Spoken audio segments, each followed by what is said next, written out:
Question 4 को देखते हैं। तो इसमें क्या दिया हुआ है, देखिए इसमें दिया हुआ है, दर्शाइए कि vector A minus vector B cross vector A plus vector B बराबर 2 vector A cross vector B. तो हम इसको लेकर चलते हैं, इसको लेकर आएंगे, ठीक है। तो देखिए हल से हम यही शुरू करते हैं यहाँ से। तो हमारा क्या है, vector A minus vector B cross vector A plus vector B, ठीक, यही हमारा है। अब जब ये हमारा है तो इस चीज को हम एक चीज करते हैं और आगे देखिए, इस वेक्टर ए का इस पूरे के साथ जो है क्रॉस करिए इस तरह से। देखिए vector A cross vector A plus vector B, ठीक है, ठीक है।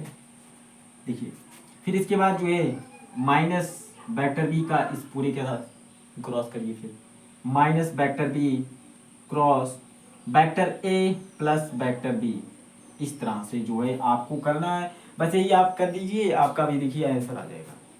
तो आपका क्या होगा, vector A cross vector A का इसका साथ, फिर इसका इसका साथ करेंगे तो vector A cross vector B, फिर हो गया, फिर माइनस वेक्टर बी का जो है वेक्टर ए के साथ, तो minus vector B cross vector A हो जाएगा, ठीक। फिर माइनस वेक्टर बी का इसके साथ करेंगे तो क्या हो जाएगा, minus vector B cross vector B. इस तरह से जो है आपका हो गया, ठीक है। अब एक चीज आपने पढ़ा था, अगर आपको याद होगा, इसके पहले लेक्चर अगर आपने देखा होगा तभी आपको याद होगा, नहीं तो याद ही नहीं होगा। देखिए आपने पढ़ा था वेक्टर ए क्रॉस वेक्टर ए बराबर 0, ठीक है।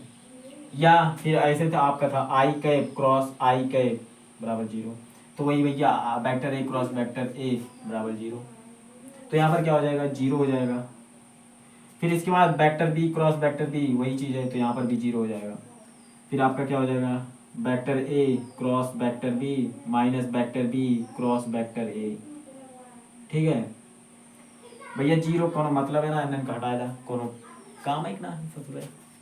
फिर देखा एक का तो जानत रहा युग है। अब एक चीज और पढ़े रहा, एक चीज और पढ़े रहा, का लिखा वो पढ़े रहा कि जो नहीं के हमारा सदिश जो थे के सदिश गुणनफल वो क्रम विनिमय नियम का पालन ना करो, तो वो इस तरह से होता रहा। लिखा जैसे vector A cross vector B बा, तो ये होता रहा minus vector B cross vector A, ठीक है, इस तरह से होता रहा। तो अब देखा है जो चीज अब है minus vector B cross vector A, वही चीज है तो यही minus vector B cross vector A. तो हमारा क्या हो जाएगा, vector A cross vector B, इसको हमने तो यहाँ पर ऐसे लिख लिया। अब इसके स्थान पर minus vector B cross vector A के स्थान पर हमने इतना नहीं लिख सकते, vector A cross vector B तो लिख सकते हैं भैया, में कौन हुए ना बात। तो हमारा क्या हो जाएगा, plus vector A cross vector B, ठीक है। तो ये हमारा दो चीज है, इसको हम एक में करेंगे तो हमारा 2 vector A cross vector B हो जाएगा। तो फाइनल जो है हमारा यही हमें सिद्ध करना था, देखिए यही 2 vector A cross vector B, तो हमारा ये आ गया। तो इस तरह से जो आप इस सवाल को लगा सकते हैं, सिद्ध कर सकते हैं भैया।